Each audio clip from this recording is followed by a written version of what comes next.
You were born on Viltrum, which means your childhood is already over. Most species spend their early years learning things like empathy, friendship, or basic emotional stability. You learn how many broken ribs a body can survive before the lungs collapse. Because on Viltrum, weakness isn't discouraged, it's exterminated. Your people rule thousands of worlds. They can fly fast enough to ignite the atmosphere, survive nuclear explosions, and punch straight through mountains like wet cardboard. Which sounds awesome right up until you realize what kind of society creates people like that. See, Viltrumites don't become monsters by accident. They do it on purpose. And unfortunately for you, you were born into it. Your parents don't hug you much, mostly because they're busy deciding whether you deserve to survive infancy. Viltrumite society revolves around one idea: the strong live, the weak die. That's not philosophy, that's law. Children who show weakness are discarded immediately. Sick, dead. Fragile, dead. Too emotional, also dead. Imagine growing up in a civilization where compassion is treated like a birth defect. Every conversation is a test. Every fight is serious. Every mistake could get you killed. And the worst part, nobody thinks this is cruel. To Viltrumites, this is mercy. Because your empire believes suffering creates perfection. They spent generations purging the weak from their own population until only the strongest survived. Which sounds impressive until you remember that this process involved global genocide against their own species. That's right. Before conquering the galaxy, the Viltrumites started by massacring themselves. Family reunions are probably a little awkward after that. Eventually, you survive long enough to become a soldier. Congratulations! Now you get to help commit planetary genocide professionally. Viltrumite expansion works pretty simply. You arrive on a planet, you demand submission. If they resist, you start turning cities into craters.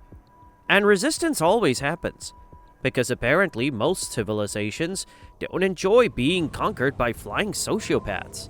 So now your job involves slaughtering millions of people you've never met because some guy on Viltrum decided their planet would look nice under Imperial control. The Empire calls this duty. Everyone else calls it horrifying. And the thing is, Viltrumites live for thousands of years, so this never stops. Humans get retirement. You get centuries of warfare. Imagine spending 800 years hearing bones break. At some point, you stop seeing people as people. They become obstacles, numbers, tiny screaming objects that explode when you hit them too hard, which unfortunately happens a lot. Now, admittedly, the powers are cool. Super strength, flight, near immortality, extreme healing. You can survive in space, hold your breath for weeks, and fly across galaxies. But here's the catch. Actually, several catches. First, every fight becomes catastrophic. A normal punch for you can liquefy organs instantly. Entire cities collapse during Viltrumite battles because your species physically cannot fight carefully. Second, pain barely matters anymore. Broken jaw? Walk it off. Disembowelment? Give it a week. Getting impaled through the chest? Mild inconvenience. Your body heals so efficiently that violence stops feeling meaningful, which sounds useful until you realize your entire species slowly becomes emotionally numb to suffering. After all, if pain barely affects you, why would you care about anyone else's? And finally, you outlive everyone.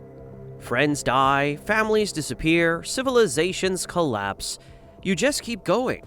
Imagine watching entire species rise and go extinct while you barely age physically at all. Eventually, time stops meaning anything. You don't build relationships anymore. You collect temporary attachments. That's not immortality. That's isolation with extra steps. Here's the really ironic part. Despite all their obsession with strength, the Viltrumites are basically doomed, because their empire destroyed itself long before outsiders ever had the chance. See, after generations of conquest and civil war, the Viltrumite population collapsed. Their numbers became critically low.